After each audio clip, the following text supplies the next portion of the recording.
Good evening बच्चों, सभी को मेरा प्यार भरा नमस्कार। वंदे मातरम, जय हिंद।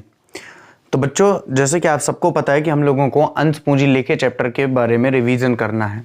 पहले तो मेरा प्लान था कि आज आकर के मैं थ्योरी आप लोगों को एक्सप्लेन करूंगा, लेकिन प्लान थोड़ा सा मैंने चेंज कर दिया और मैंने ये सोचा कि आज क्यों ना पहले हम लोग पूरे सवालों के बारे में चर्चा कर लें, जो मेन सवाल आज करवाए जा सकते हैं। कल संडे है, कल भी हम लोग इसकी थ्योरी के बारे में बात जरूर कर लेंगे। और अगर मान लीजिए चैप्टर 7वां बच गया रिवीजन करने के लिए, तो क्योंकि आप सबको पता है कि मंगलवार से तो कंफर्म है कि हम लोग नए चैप्टर की ओर शुरुआत करेंगे, तो अगर बाय द वे 7 चैप्टर बच जाता है तो फिर सिंपल सी बात है, उसको किसी अगले संडे को कर लेंगे, रिवीजन के तौर पर बिल्कुल उसको कर लेंगे। लेकिन मंगलवार से कंफर्म है कि आपके अकाउंट का नया चैप्टर ही चालू करेंगे, ये बात एकदम कंफर्म है मंगलवार से। ठीक है, चलिए तो सवालों के बारे में अगर बात की जाए बेटा, तो इसमें जितने टाइप के भी सवाल आएंगे हम लोग सभी टाइप का एक एक क्वेश्चन जरूर कर लेंगे।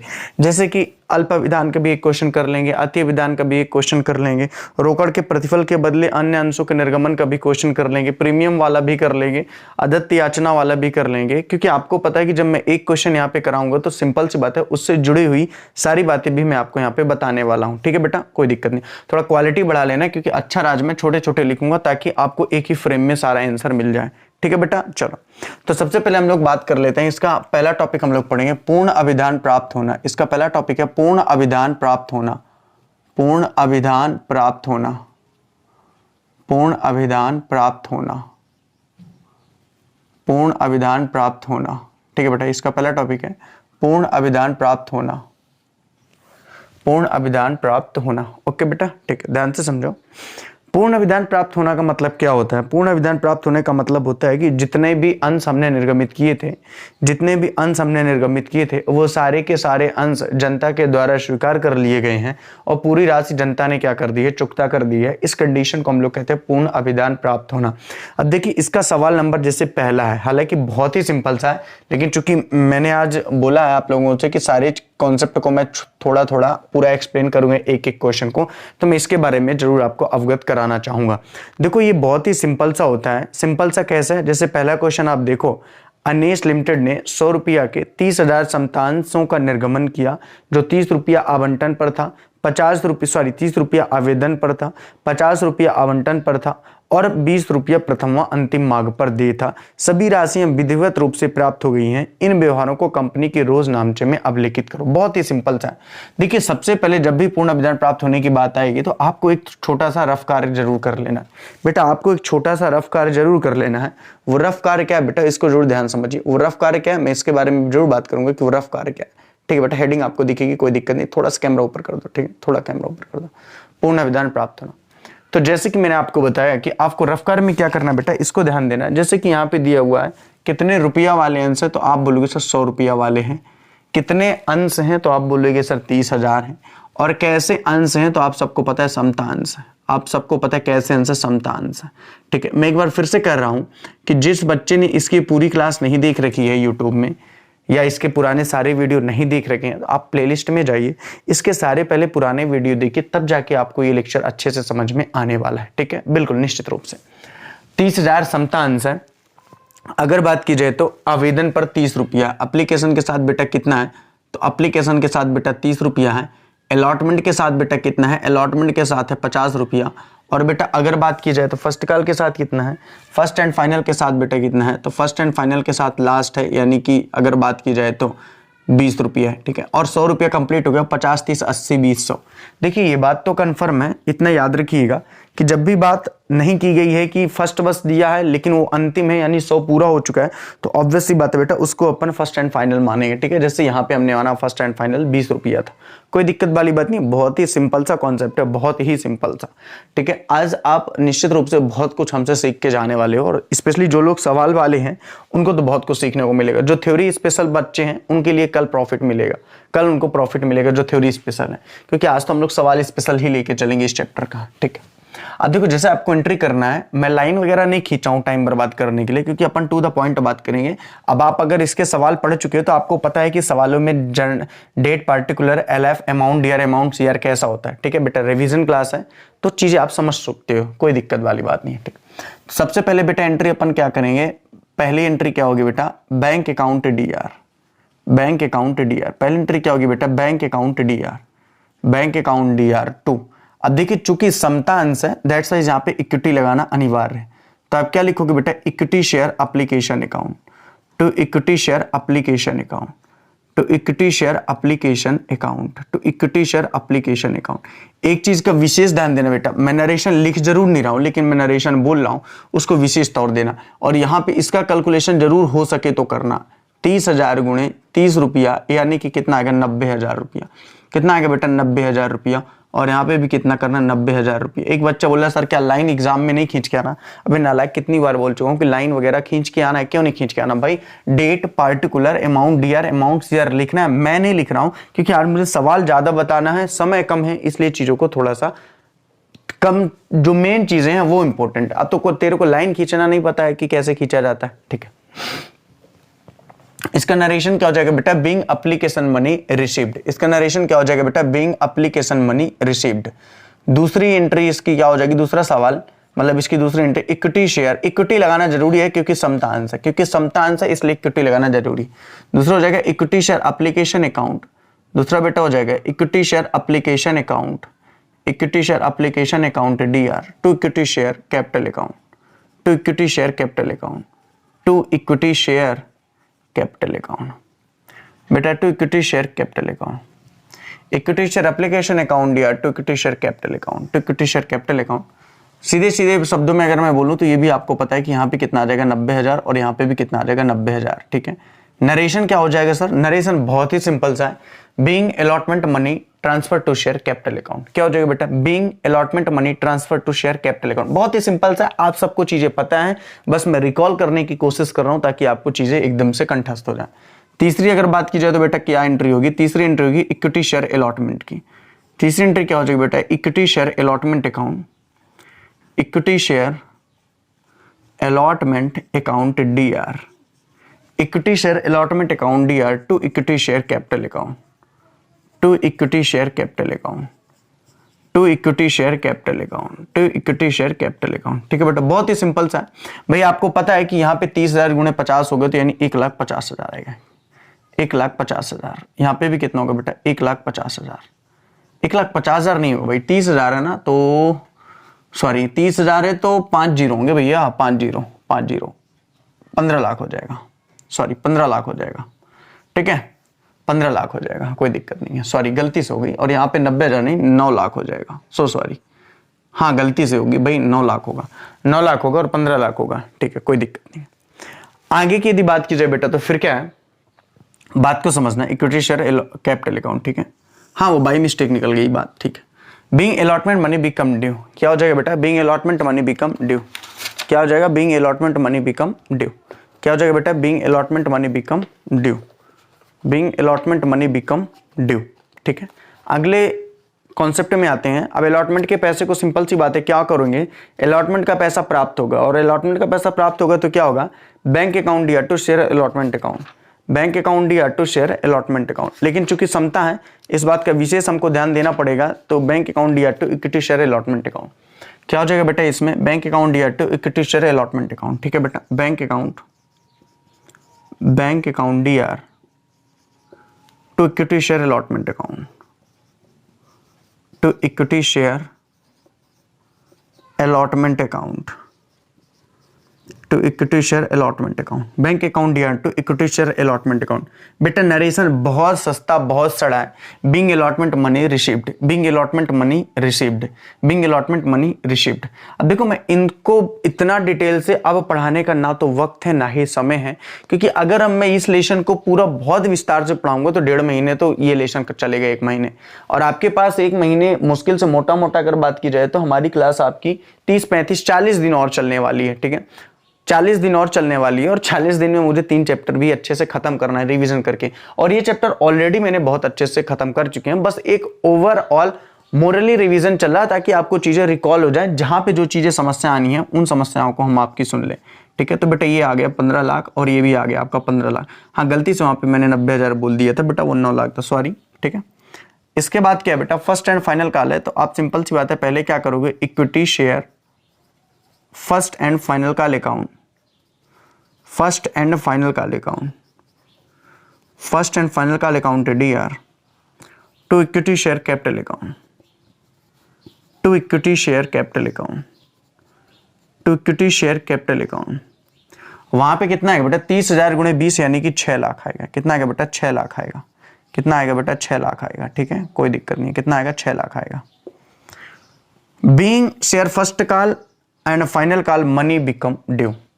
Being share first call money become due. और अगर बात करेंगे तो लास्ट क्या हो जाएगा बेटा bank accounted year, bank accounted year to equity share, bank account year to equity share first and final call account, first and final call account, first and final call account. और यहाँ पे कितना कर देंगे बेटा 6 लाख कर देंगे। कितना कर देंगे 6 लाख कर देंगे। कितना कर देंगे बेटा 6 लाख कर देंगे। नरेशन क्या हो जाएगा being share first and final call money become received, being share first and final call money become received, being share first and final call money become received, being share first and final call money become received. तो ये directly छोटी सी entry हो जाएगी जो आपसे निश्चित रूप से याद भी होगी। बहुत सारे ऐसे बच्चे होंगे जिनसे सारा टॉपिक याद होगा, फिर भी कुछ ऐसे बच्चे हो सकते हैं जिनको टॉपिक नहीं याद हो। तो देखो ये एंट्री तो आपको याद करनी पड़ेगी। ओवरऑल बात यही है। ठीक है, आज देखो फालतू की बात बिल्कुल नहीं करूंगा मैं, क्योंकि मुझे आज इसके जितने सारे क्वेश्चन हो सकते हैं वो सारे आपको कराने ही हैं। ठीक है, और कल अगर कुछ क्वेश्चन बच जाते हैं तो इसको मैं कराऊंगा और फिर उसके बाद हम लोग सीधे थ्योरी के पोर्शन में कल चलेंगे। ठीक है, ओके बेटा, चलो ठीक है। तो ये क्वेश्चन, अब देखो पूर्ण अभिधान प्राप्त होने में आपने पहला क्वेश्चन लगा लिया। आप जब दूसरे क्वेश्चन पे आओगे तो एक चीज जरूर यहाँ पे ध्यान देना, एक चीज ध्यान ये देना है कि गुणा हमको सबसे कम अमाउंट से करना है। यहाँ पे गुणा हमको सबसे कम अमाउंट से यहाँ पे करना है। कैसे सर? जैसे दूसरा क्वेश्चन जब आप देखोगे, देखो आप सबके पास वो बुक है जिस बुक की मैं बात कर रहा हूँ सिविलाल की, तो आप सब लोग उसी बुक का दूसरा क्वेश्चन देखो। यहाँ अगर नहीं लग रहा तो दिक्कत वाली बात नहीं है। ठीक है, यहाँ वही क्वेश्चन मैं लगवाऊंगा जो क्वेश्चन मुझे पढ़ाना है, बाकी क्वेश्चन मैं बोलता जा रहा हूँ, आप ध्यान से देखते जाना। जैसे दूसरा क्वेश्चन है, आदर्श कंट्रोल डिवाइस लिमिटेड की 3 लाख की अधिकृत पूंजी है जो कि 10 रुपये के प्रत्येक अंश के 30,000 अंशों में विभाजित है। 10 रुपये के प्रत्येक अंश के 30,000 अंशों में विभाजित है से पंजीकृत है, जनता को आमंत्रित किए गए। अब यहाँ पे गुणा 3 लाख से नहीं होगा, क्योंकि 3 लाख तो अधिकृत पूंजी है। अधिकृत पूंजी वह पूंजी होती है जिससे ज्यादा की पूंजी कंपनी अपने जीवन काल में कभी भी नहीं मांग सकती, वह पूंजी बेटा अधिकृत पूंजी कहलाती है। यहाँ पे बात हो रही है कि कितने अंश निर्गमित किए हैं, बोले 30,000 जनता को आमंत्रित किए हैं। तो यहाँ पे सारे जो गुणे भाग होंगे वो किससे होंगे बेटा 30,000 से होगा। यानी कि पहली एंट्री होगी इक्विटी शेयर एप्लीकेशन अकाउंट या to equity share capital account 30,000 गुणे एप्लीकेशन के साथ 3 रुपया यानी कि 90,000 रुपया होगा। अब 3 रुपया यानी कि 90,000 रुपया होगा। बात आपको निश्चित रूप से समझ में आ रही होगी। जिनके पास किताब है वो प्लीज किताब खोल करके बैठे, क्योंकि क्वेश्चन यहाँ पे नहीं लगा हुआ है तो आपको प्रॉब्लम जरूर जाएगा। ठीक है, फिर भी मैं बोल भी रहा हूँ वहां पे टॉपिक क्या है, अगर नहीं भी है क्वेश्चन तो मैं बोल भी रहा हूँ। ठीक है, और ज्यादा दिक्कत होगी तो मैं इसकी पीडीएफ खींच के भेज दूंगा क्वेश्चनों की, जिनके पास ये बुक नहीं होगी तो। ठीक है, जिस पर 3 रुपये प्रति अंश आवेदन पर, 4 रुपया अंश आवंटन पर, 3 रुपये प्रति प्रथम एवं अंतिम याचना पर दे थे। 4, 3, 7, 3, 10 पूरे अंश मांगे जा चुके हैं, सभी का गुणा 30,000 से कर देना है। सेम एंट्री होगी बेटा, सेम एंट्री यहाँ पे भी होगी। बस फर्क इतना है कि इक्विटी आपको लगाने की जरूरत नहीं पड़ेगी, क्योंकि कोई समतांश है नहीं, क्योंकि बेटा कोई समतांश है नहीं। ठीक है बेटा, कोई दिक्कत नहीं है। ओके, आगे यदि बात की जाए बेटा क्वेश्चन नंबर 3 की, तो क्वेश्चन नंबर 3 को भी आपको याद रखना है। बहुत ही सिंपल सी क्वेश्चन है। विकास लिमिटेड की अधिकृत पूंजी 5 लाख है जो 10 रुपये वाले 50,000 साधारण अंशों में विभक्त है। इनमें से 18,000 अंश जनता को निर्गमित किए गए हैं। मैंने आपको पहले ही बताया कि जो राशि जनता को निर्गमित की गई होगी या इन तीनों में जो सबसे कम होगी, जैसे 5,50,000 और 18,000, वास्तव में जनता को कितने निर्गमित किए गए हैं ये मैटर करता है। ठीक है, अब यदि जनता को निर्गमित करने का नहीं दिया हुआ है, जितने हैं वो निर्भर करता है। अब यहाँ पे जनता को निर्गमित किए गए 18,000, तो बेटा मतलब सिंपल सा है, इनमें गुणा किसका होने वाला है, बोले 18,000 का होने वाला है। इनमें गुणा किसका होने वाला है, बोले 18,000 का होने वाला है। बेटा इसमें क्या पढ़ाऊं मैं, सेम ही चीज है ना, जहां पे चीजें अलग लगेंगी उनको बिल्कुल एक्सप्लेन किया जाएगा। समझ? अब देखो यहाँ पे जैसे साफ साफ बोला है, आवेदन पर 1 रुपया है, आवंटन पर 2 है, 3 हो गया। 3 रुपया प्रथम याचना पर, 3 3 6 हो गया, 4 रुपये द्वितीय व अंतिम याचना पर है। कुछ नहीं है, केवल एंट्री है इसी तरीके की। एक एंट्री और बढ़ जाएगी, सेकंड एंड फाइनल कॉल की भी हो जाएगी, क्योंकि फर्स्ट कॉल का है यहाँ पे 3 रुपया और फाइनल कॉल का है यहाँ पे 4 रुपया। ये बात आपको बेटा याद रखना है। तो देखो 1 2 3 क्वेश्चन हो गए, इसमें कोई दिक्कत वाली बात किसी को है नहीं। सर आप ऐसा लग रहा है कि बहुत स्पीड से भाग रहे हैं। देखो बेटा सिंपल सी बात है, जो बच्चा इन सवालों को लगा लेता है उनके लिए जल्दी नहीं भाग रहा हूं, क्योंकि उनको पता है कि मैं इसको जो मेन चीज उसको नहीं समझ आ रही है वो चीज मैं उसको पढ़ा रहा हूं। अब वही सवाल यही एंट्री फिर लिख के फिर वही गुणा करूं, ये तो बेवकूफी है भाई। जहां पे चीजें समझाने के लायक होंगी वहां पे मैं समझाऊंगा। अब बात तो एक ही ना बेटा, यहाँ 30,000 की जगह पिछले क्वेश्चन में 18,000 का गुणा करना था, ठीक है। तो अब उसके लिए क्या करना है, इतने तो बेवकूफ नहीं होना बेटा, है ना। आपका एग्जाम टाइम आ रहा है, इतना तो आप परिपक्व हो चुके हो। चलो चौथे क्वेश्चन में चलते हैं अपने। क्वेश्चन है बेटा कि श्याम लिमिटेड की अधिकृत पूंजी 2 लाख है, जो 10 रुपये वाले 20,000 समता अंशों में विभक्त है, जिसमें 14,000 अंश जनता को निर्गमित किया। अब बताओ क्या इस क्वेश्चन को मैं बताऊं, सेम इसी तरीके का है, बस 30,000 की जगह 14,000 से गुणा होगा। बेटा याद रखना, ना तो गुणा अधिकृत पूंजी से होगा, ना ही गुणा जितने में विभाजित है उससे होगा, जितने अंश जनता को निर्गमित किए गए हैं उन्हीं से गुणा होता है, ठीक है। तो जो सबसे कम राशि होगी उसी से बेटा गुणा होगा। तो 14,000 है, 2 रुपया आवेदन पर है, 3 आवंटन पर 5 और 5 प्रथम एवं अंतिम याचना पर है। सेम इसी तरीके का एंट्री होगी बेटा, सेम इसी तरीके की एंट्री होगी, बस यहाँ 30,000 की जगह गुणा 14,000 से होगा। तो क्या आप चाहते हैं कि मैं इनको भी लगा करके आपको बताऊं? निश्चित रूप से गुणा बेटा 14,000 का होगा। क्वेश्चन नंबर 4 भी कंप्लीट। हाँ, क्वेश्चन नंबर 5 में आते हैं, ये थोड़ा सा आपको तकलीफ दे सकता है, तो इसलिए इस क्वेश्चन को लगा लेते हैं। क्वेश्चन नंबर 5 लगा लेते हैं, थोड़ा सा आपको तकलीफ दे सकता है क्वेश्चन नंबर 5। बिल्कुल बेटा, जहां पे मुझे लगेगा कि थोड़ा सा आपको तकलीफेबल है वो उसको जरूर यहाँ पे बोर्ड में मैं बताऊंगा। बिल्कुल परेशान होने की जरूरत नहीं है, लेकिन फालतू का क्वेश्चन करके टाइम बर्बाद नहीं करने का, ना तो टाइम है और ना ही अब इन चीजों को करना है, ना ही अब इन चीजों को करना है ना। क्वेश्चन नंबर 5वां, सर क्वेश्चन नंबर 5वां लगा भी दीजिएगा स्क्रीन पे ना। हाँ, तो क्वेश्चन नंबर पहला लगाना है और पहले के साथ साथ क्वेश्चन नंबर 5वां लगाना है, ठीक है। चलो क्वेश्चन नंबर 5वां ये कह रहा है बेटा, ध्यान से समझना क्वेश्चन को, बहुत सिंपल सा है। क्वेश्चन ने बोला है कि एक्स लिमिटेड की अधिकृत पूंजी 10 लाख है, जो 50 रुपये वाले 20,000 समता अंशों में विभाजित है, ठीक है। ऊपर का भी मैं मिटा लेता हूं ताकि अपना जो वर्क है वो एकदम से क्लियर हो सके, ठीक है। जो अपना वर्क है वो क्लियरिटी से हो सके। देखिए पहले सबसे बड़ी बात रफ्तार से समझ लेते हैं, अधिकृत पूंजी कितनी है बेटा, ये बात समझ लेते हैं। अधिकृत पूंजी कितनी है, अधिकृत पूंजी कितनी है। आप बोलोगे मेरे से सर अधिकृत पूंजी बहुत ही सिंपल सा है, अधिकृत पूंजी सर दी हुई है 10 लाख रुपए। कितनी है बेटा, 10 लाख रुपए। अधिकृत पूंजी कितनी है, बोले अधिकृत पूंजी है 10 लाख रुपए, ठीक है, कोई दिक्कत नहीं है। आगे क्वेश्चन ने बोला 50 रुपया वाले 20,000 अंशों में विभक्त है। अब आप अगर 50 रुपया वाले को 20,000 अंशों में, समता अंशों में ना बेटा, समतांश है, समतांश, ठीक है, समतांश, जो 20,000 रुपये वाले समतांशों में विभक्त है। हर एक अंश की वैल्यू 50 रुपया है। अगर आप 20,000 गुणे 50 करोगे तो आपको 10 लाख मिल जाएगा। ये कंपनी अपने जीवन काल में मांग सकती है, लेकिन ऐसा तो है नहीं कि कंपनी पूरा मांग लेगी, क्योंकि वो अधिकृत पूंजी ही है 20,000 का 50 रुपये की दर से। हुआ क्या कि 50% अंश जनता को निर्गमित किए गए, 50%। तो आप बताओ अंश कितने थे, 20,000। 20,000 का आप सबको पता है 50% कितने आएंगे, 50% आएंगे 10,000। सर कीमत में भी 25 रुपया होगा क्या, अबे नालायक नहीं, तो 50% अंश निर्गमित किए गए हैं, तो 50% अंश का निकलेगा, कीमत तो 50 रुपये ही रहेगी ना बेटा। यानी कि 10 पना 50, यानी कि सिंपल सी बात है 5 लाख अंश जनता से मांगे गए हैं, 5 लाख रुपया जनता से मांगे गए हैं, जो किस प्रकार से विभक्त था, 10,000 रुपये वाले 50 अंश थे, 10,000 अंश 50 रुपया वाले थे। एक बच्चा बोला कि सर 50% 50 रुपया का क्यों नहीं किया, अबे नालायक नहीं, तो लॉजिक वाली बात है, अंश की वैल्यू तो सेम रहेगी ना, वो 50% थोड़ी होने वाली है। जो अंश निर्गमित करना था उसका 50% निर्गमित किया गया, जो अंश निर्गमित करना था उसका 50% निर्गमित करना था। और आगे की प्रक्रिया बेटा ये दी हुई है कि आवेदन पर है 5 रुपया, यानी एप्लीकेशन के साथ बेटा कितना है, 5 रुपया है। अलॉटमेंट के साथ बेटा कितना है, अलॉटमेंट के साथ आपका है बेटा, आपका अलॉटमेंट के साथ है 10 रुपया बेटा, आपका अलॉटमेंट के साथ है 10 रुपया। और बेटा अगर बात की जाए तो प्रथम याचना यानी फर्स्ट कॉल के साथ बेटा कितना है, तो बेटा फर्स्ट कॉल के साथ है आपका, बेटा फर्स्ट कॉल के साथ है आपका 15 रुपया, और शेष दे दिया सेकंड एंड फाइनल कॉल के साथ। ये जानना बहुत जरूरी है, इसीलिए मैंने इस क्वेश्चन को करवाया भी हुआ है। ये इंपॉर्टेंट है, आप में जब भी एग्जाम में क्वेश्चन आएगा आपके बोर्ड एग्जाम में, तो ये वाला कॉन्सेप्ट जरूर वो शेष बोलेगा। अब ये शेष कितना है, सिंपल सी बात है, अगर यहाँ पे टोटल 50 है, ना प्रीमियम है ना बट्टा है, तो टोटल 50 ही आएगा। 15 5 20 10 30, यानी कि यहाँ पे कितना होगा, 20 होगा। कितना होगा, 20 होगा। ये बात आपको समझनी पड़ेगी बेटा, ये बात आपको समझनी पड़ेगी। ये 20 इरेलेवेंट है, आपको दिखाई नहीं दे रहा होगा, लेकिन उसने बोल दिया कि शेष द्वितीय एवं अंतिम याचना पर देय है। अब यार सीधी सी बात है, अगर 50 रुपये ही मांगना है, 5 एप्लीकेशन के साथ मांग चुका हूं, 10 अलॉटमेंट के साथ मांग चुका हूं, 15 फर्स्ट कॉल के साथ मांग चुका हूं, तो 20 रुपये ही तो मांगना है बेटा। कितना मांगना है? आप बोलोगे सर 20 रुपये ही तो मांगने की सर बात कर रहे हैं। तो सिंपल सी बात है, ये कहानी कुछ इस प्रकार से है। अब देखो सेम एंट्री यही होगी, बस बेटे यहाँ पे पहला गुणा किससे होगा? 10,000 गुणे कितना कर दोगे? 10,000 गुणे पहले कितना करोगे? 5।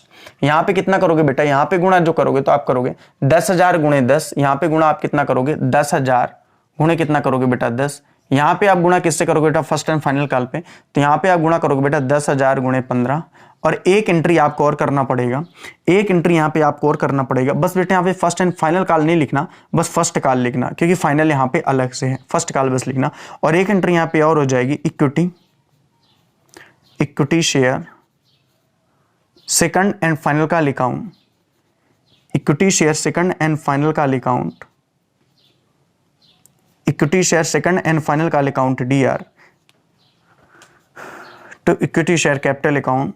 हो सकता है यहाँ पे नहीं दिख रहा होगा, मैं बोल रहा हूं तो आपको चीजें समझना। Equity share capital account, equity share capital account, ठीक है बेटा, इक्विटी शेयर कैपिटल अकाउंट। इसकी एक एंट्री और होगी, बैंक अकाउंट DR, ठीक है बेटा, इसकी एक एंट्री और होगी, bank account DR, bank account DR। यहां तक कैमरा हो सकता नहीं जा रहा होगा, आपको चीजें समझ लेना। Bank account DR to equity share second and final call account, to equity share second and final call account, ठीक है बेटा। बहुत ही सिंपल सा। अब यहां पे गुणा कैसे करोगे? आप बोलोगे सर 10,000 गुणे 20, 10,000 गुणे 20, खत्म बात, कुछ नहीं है, सवाल खत्म हो चुका। अब आप कहो तो इनका गुणा करके मैं सामने इनके लिखते जाऊं और फिर इनको सबको जोड़ करके आपको योग करके दिखाऊं, जो कि अपने आप में भी मेरे पढ़ाने के लिए भी बेइज्जती वाली बात है और आपके पढ़ने के लिए भी इंसल्टी वाली बात है, ठीक है, आपके लिए भी इंसल्टी वाली बात है, ठीक है बेटा। क्लियर है? ओके, कोई दिक्कत नहीं है सर, हमको चीजें समझ में आ रही हैं। तो बेटा ये था पूर्ण अभिधान के बारे में। पूर्ण अभिधान का टॉपिक यहाँ से समाप्त होता है बेटा, पूर्ण अभिधान का टॉपिक यहाँ से समाप्त होता है। मैंने आपको बताया है कि आज हम लोग टॉपिक वाइज टॉपिक पढ़ेंगे, बिल्कुल टॉपिक वाइज टॉपिक पढ़ेंगे। जितने भी टॉपिक के हैं, हर टॉपिक के क्वेश्चन 1-2 मैं पढ़ाऊंगा, जो बताने लायक होगा उनको रिविजन भी करेंगे। बाकी क्वेश्चनों को केवल एक्सप्लेन मैं करता जाऊंगा। जिस बच्चे ने वास्तव में इसके पहले का पूरा वीडियो देखा होगा अंश पूंजी का, तो उसको कोई तकलीफ नहीं होगी, गारंटी के साथ बोलूं, उसको कोई तकलीफ नहीं होगी, ठीक है। तो पहला पॉइंट तो खत्म हुआ अपना पूर्ण विधान का। दूसरा पॉइंट है संपूर्ण राशि एक मुश्त प्राप्त होना। संपूर्ण राशि एक मुश्त प्राप्त होना,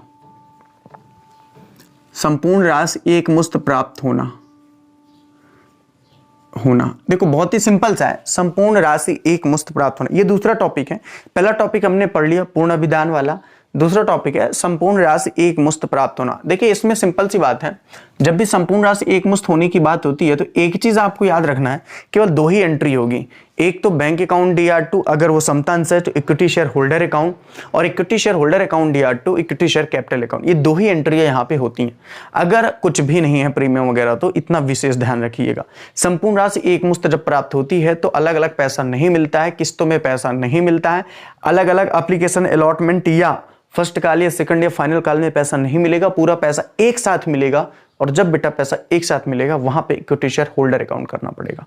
क्या करना पड़ेगा बेटा? Equity share holder account. Sir जैसे कि क्वेश्चन नंबर 6 देखिए, क्वेश्चन नंबर 6 भी लगा दीजिए। क्वेश्चन नंबर 6, जैसे कि क्वेश्चन नंबर 6 देखो बेटा, क्वेश्चन नंबर 6 ये बोल रहा है कि दीक्षित लिमिटेड ने 10 रुपया वाले 15,000, वेरी इंपॉर्टेंट है, 10 रुपया वाले 15,000 12% पूर्वाधिकार जनता में निर्गमित किए गए, संपूर्ण राशि एक मुश्त प्राप्त हो गई, दीक्षित लिमिटेड की पुस्तकों में नकल प्रविष्ट कीजिए। एक नालायक बच्चा बोल रहा है सर समझ में कैसे आएगा कि संपूर्ण राशि? साफ साफ आंख अगर तेरे पास है और थोड़ा सा दिमाग भी है तो देख ले, साफ साफ दिया हुआ है कि संपूर्ण राशि एक मुश्त प्राप्त हो गई है। तो बेटा अब ये तेरे को समझ में नहीं आ रहा, जब संपूर्ण राशि एक मुश्त प्राप्त हो गई है बोला है तो क्या करना, ठीक। इसके लिए आपको पता है केवल 2 ही एंट्री सर ने बताया है। पहली एंट्री क्या होगी बेटा, ध्यान से समझो। पहली एंट्री होगी बैंक अकाउंट DR। मैं लाइन नहीं खींचा हूं, आपको लाइन बाकायदा खींचना, आपको लाइन बाकायदा खींचना। मैं लाइन नहीं खींच रहा हूं, इसका यह मतलब नहीं है कि आपको लाइन नहीं खींचना, ठीक है बेटा, ठीक है। तो बैंक अकाउंट DR2, आपके दोस्त सर ने तो लाइन खींच के बताया नहीं है तो हम भी लाइन क्यों खींचे।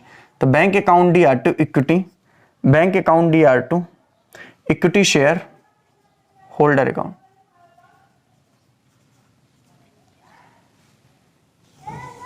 Bank account DR2 equity share holder account. और इसकी दूसरी एंट्री बेटा क्या हो जाएगी, equity share holder account,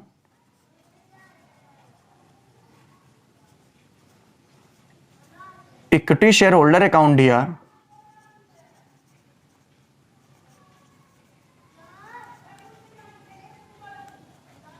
to equity share capital account,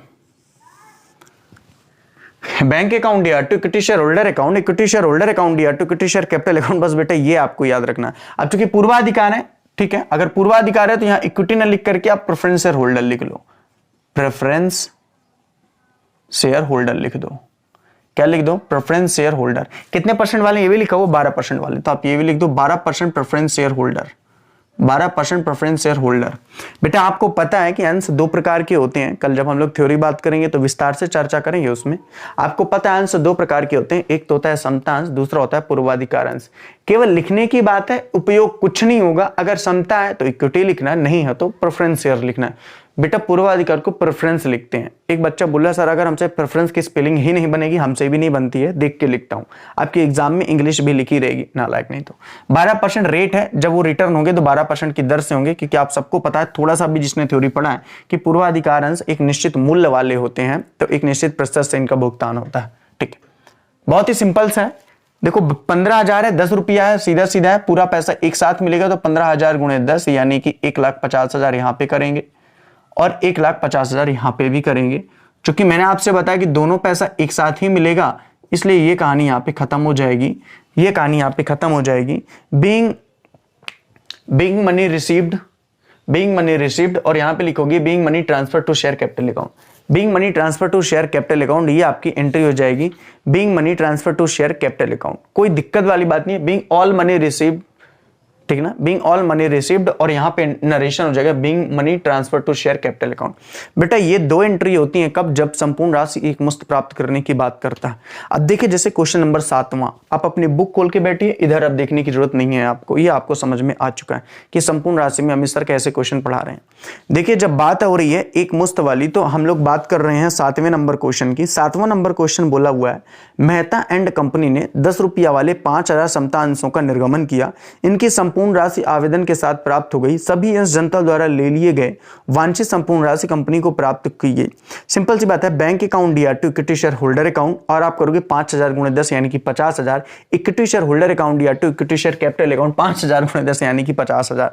कहने का मतलब है कि सेम इसी तरीके से, बस यहाँ पे ऐसे कर दो, बस यहाँ पे ऐसे कर दो, बस यहाँ पे ऐसे कर दो, बस यहाँ पे ऐसे कर दो, और बस यहाँ पे प्रेफरेंस हटा दो, बस यहाँ पे प्रेफरेंस हटा दो, बस यहाँ पे 7 हटा दो, और यहाँ पे 7 लिख दो, 6 हटा दो और यहाँ पे 7 लिख दो और इक्विटी लगा दो। क्वेश्चन हो गया खत्म बेटा, क्वेश्चन हो गया खत्म। सर क्या मजाक चल रहा है क्या? बिल्कुल मजाक नहीं चल रहा है, बी सीरियस बेटा, हम हमेशा सीरियस रहते हैं। मैं आपको केवल बताना ये चाहता हूं कि इससे सरल चैप्टर कुछ हो ही नहीं सकता बेटा, इससे सरल चैप्टर कुछ हो ही नहीं सकता है। ठीक है बेटा, कोई दिक्कत नहीं। तो संपूर्ण राशि प्राप्त होने का एक ही कॉन्सेप्ट है, जो कि पहले पैसा मिलेगा फिर पैसा ट्रांसफर कर दिया जाएगा। ठीक है बेटा। हाँ, क्वेश्चन नंबर 8 में थोड़ा सा आप लोगों को तकलीफ दे सकता है, मैं इस बात को समझ सकता हूँ। क्वेश्चन नंबर 8 आपको थोड़ा सा तकलीफ देगा, तो चलिए क्वेश्चन नंबर 8 को भी हम लोग सॉल्व कर लेते हैं। चलिए क्वेश्चन नंबर 8 को भी हम लोग सॉल्व कर लेते हैं, कोई दिक्कत वाली बात नहीं है। क्वेश्चन नंबर 8 को भी हम लोग सॉल्व कर लेते हैं। ठीक बेटा, क्वेश्चन नंबर 8 का मतलब है, क्वेश्चन नंबर 8 भी लगा देना। ठीक है, क्वेश्चन नंबर 8 का मतलब है वाई लिमिटेड की अधिकृत पूंजी 20 लाख है, जो 100 रुपया वाले 12,000 समता अंशों में तथा 100 रुपया वाले 8,000 और 6% पूर्वाधिकार अंशों में विभक्त है। कंपनी ने 8,000 समता अंश तथा 3,000 6% पूर्वाधिकार अंशों को निर्गमित किया।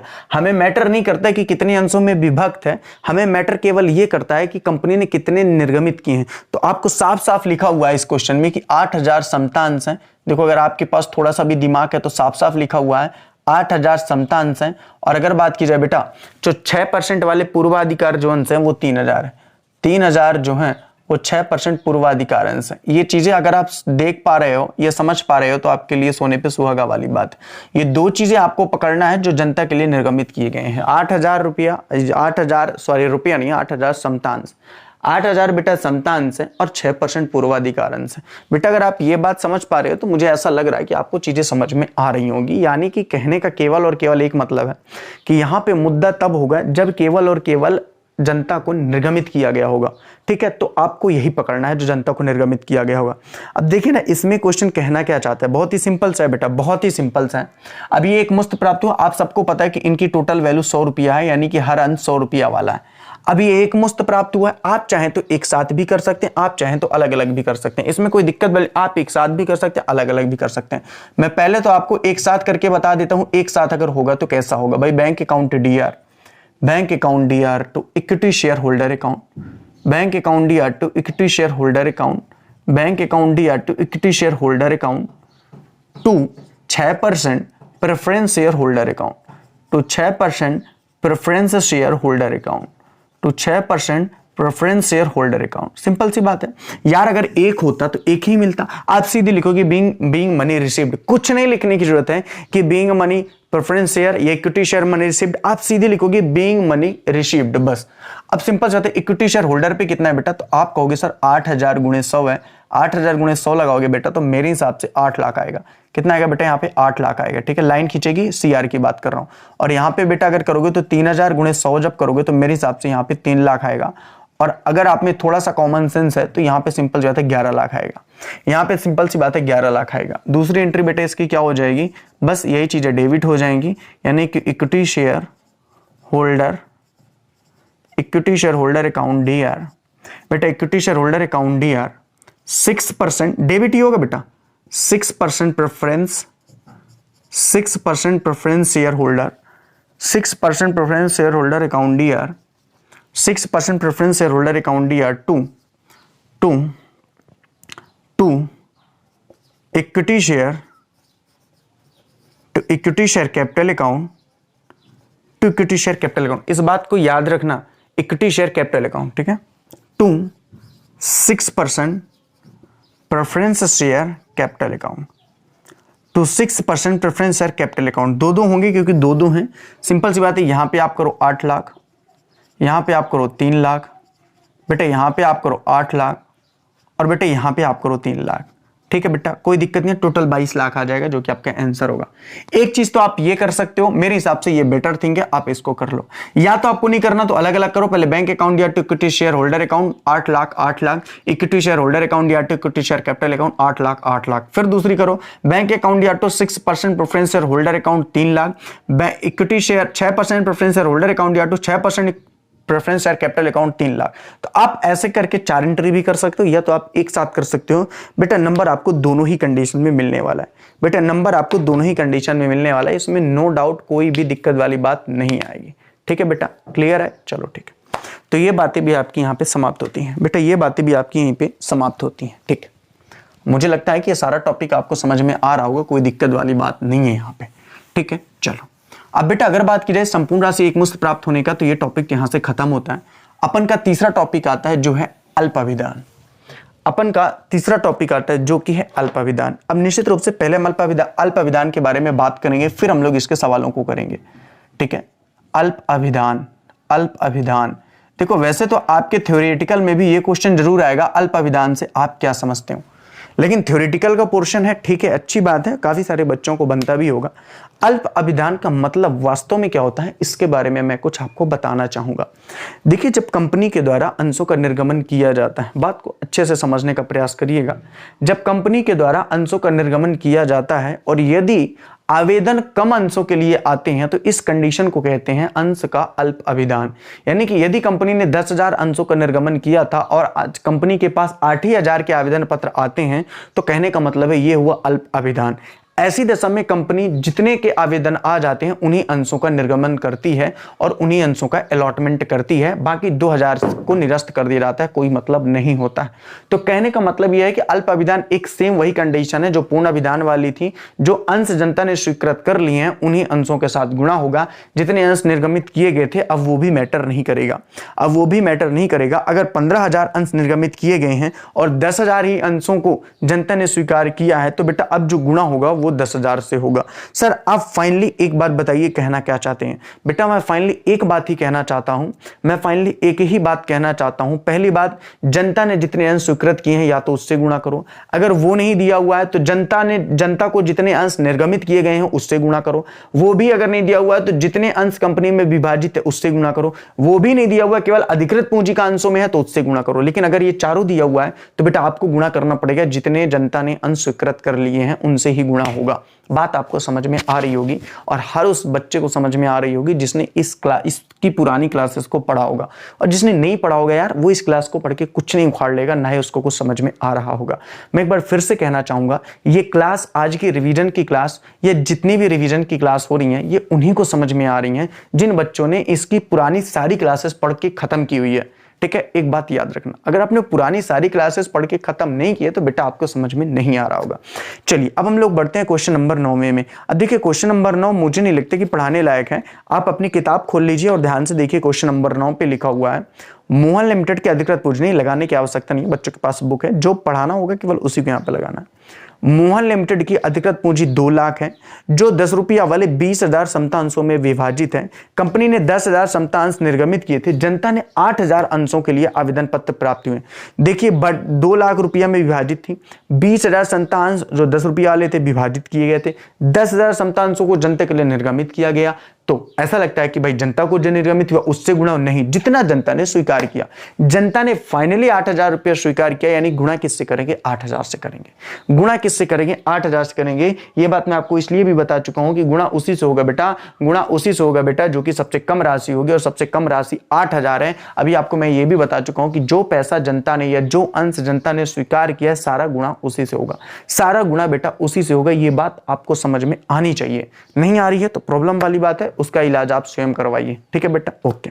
आगे की यदि बात की जाए बेटा, इसमें आगे की यदि बात की जाए तो साफ साफ दिया हुआ है, 2 रुपया आवेदन पर, 3 रुपया आवंटन पर, 2 रुपया यानी 3 2 5 2 7 और 3 रुपया द्वितीय याचना पर है। बेटा भले वहां पे द्वितीय है, अगर वो अंतिम हो चुका है, चूंकि 10 पूरा हो चुका है तो फाइनल, सेकंड एंड फाइनल साथ में होगी, ये बात याद रखिएगा। कहने का मतलब है कि सर गुणा केवल किससे होगा? बेटा गुणा केवल और केवल 8,000 से होगा, ना तो 10,000 से गुणा करोगे, ना 20,000 से करोगे, ना 2 लाख से करोगे, गुणा केवल 8,000 से होगा।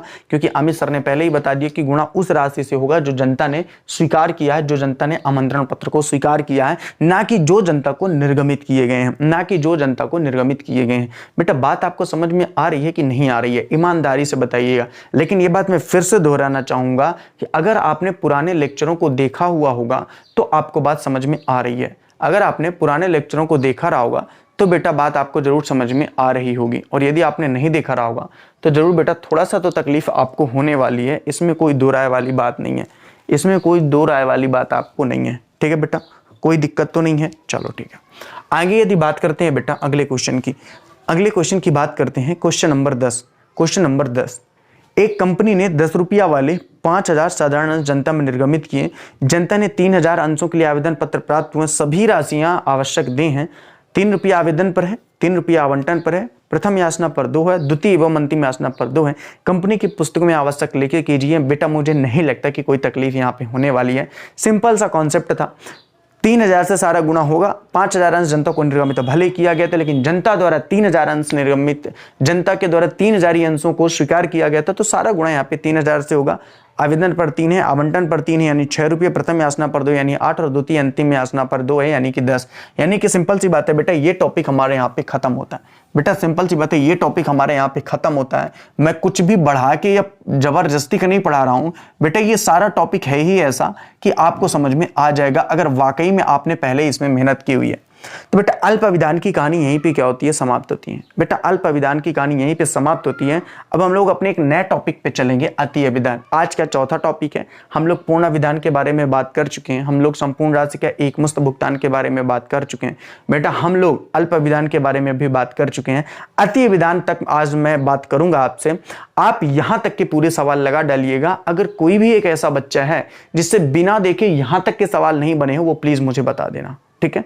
तो कल उसको मैं रिवीजन कर दूंगा। वैसे बन जाएगा, आपके लिए बहुत अच्छा मौका है, रिवीजन प्लीज करिएगा।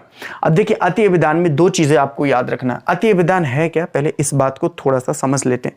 देखो अति अभिधान का मतलब होता है कि जब जनता के पास, जब कंपनी के द्वारा अंशों का निर्गमन किया जाता है और यदि इससे ज्यादा के लिए आवेदन पत्र आ जाते हैं, इस कंडीशन को कहते हैं अति अभिधान। सपोज जनता के समक्ष कंपनी ने 10,000 अंशों का निर्गमन किया था। कितने अंशों का निर्गमन किया था? 10,000 अंशों का निर्गमन किया था।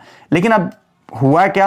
हुआ विपरीत, अति अभिधान हो गया और आवेदन पत्र कितने के आ गए? 12,000 अंशों के आ गए।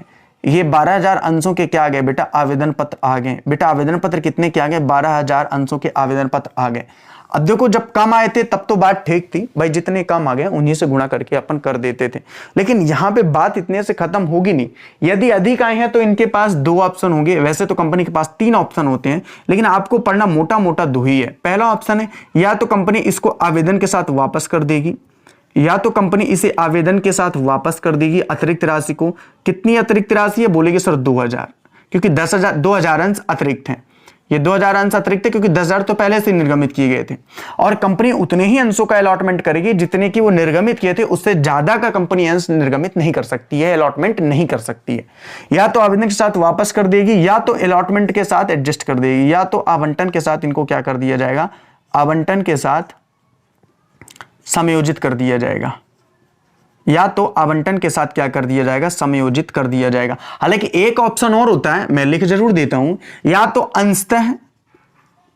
अंशतः आवेदन के साथ लौटा दे, या तो अंशतः आवेदन के साथ लौटा दे, और या तो कुछ अंशों को आवंटन के साथ प्रयोग कर दे, आवंटन के साथ प्रयोग। जैसे कि यहाँ पे 2,000 एक्स्ट्रा थे तो 1,000 अंशों को लौटा दे और 1,000 अंशों का आवंटन के लिए प्रयोग कर दे, ये भी हो सकता है। या तो 2,000 के 2,000 अंशों को आवंटन के साथ प्रयोग कर दो, या तो 2,000 के 2,000 अंशों को वापस कर दे। तीनों की एंट्री अलग होगी। अगर क्वेश्चन में बोलेगा कि अंशों में जो अतिरिक्त आवेदन आए हैं उनको आवेदन के साथ लौटा दिया जाएगा, तो बेटा सिंपल सी बात है, जो बोल रहा हूं उसको ध्यान से समझना।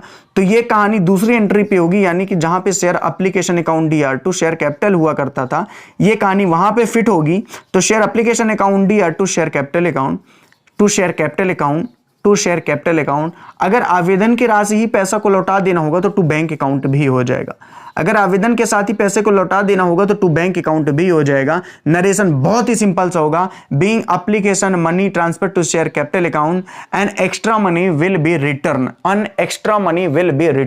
और अतिरिक्त राशि को वापस किया गया। And extra money will be return या excess money will be return, extra या एक्सेस एक ही होता है, and excess money will be return.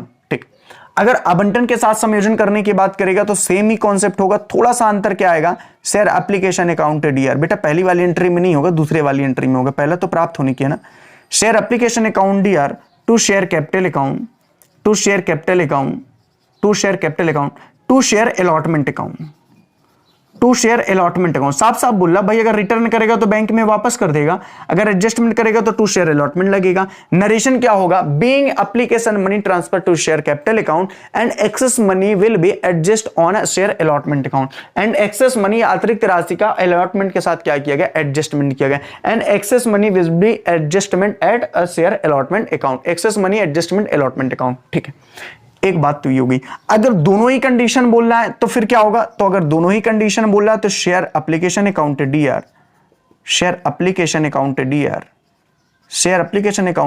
To share capital account, to share allotment account,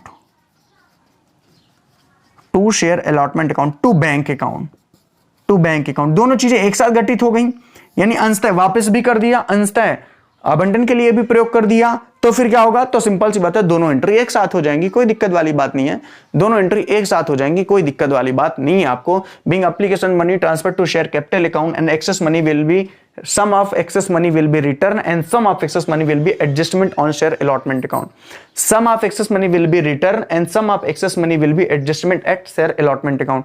तो सिंपल सी बात है बेटा, ये सारी कॉमन सी चीजें हैं। अगर वाकई में आपने चीजों को समझ लिया है तो मुझे नहीं लगता कि किसी को किसी प्रकार की कोई दिक्कत आएगी। लेकिन ये दिक्कत केवल बच्चा उसी को नहीं आएगी, ये दिक्कत उसी को नहीं आएगी जिसने वाकई में इन सारी चीजों को समझा हुआ है, जिसने वाकई में इन सारी चीजों को समझा हुआ है। अब अगर कोई ऐसा बच्चा है जिसने इन सारी चीजों को नहीं समझा हुआ है, तो बेटा उसके पास प्रॉब्लम पहले से थी और एक नई प्रॉब्लम आ चुकी है, उसके पास प्रॉब्लम पहले से थी और एक नई प्रॉब्लम आ चुकी है।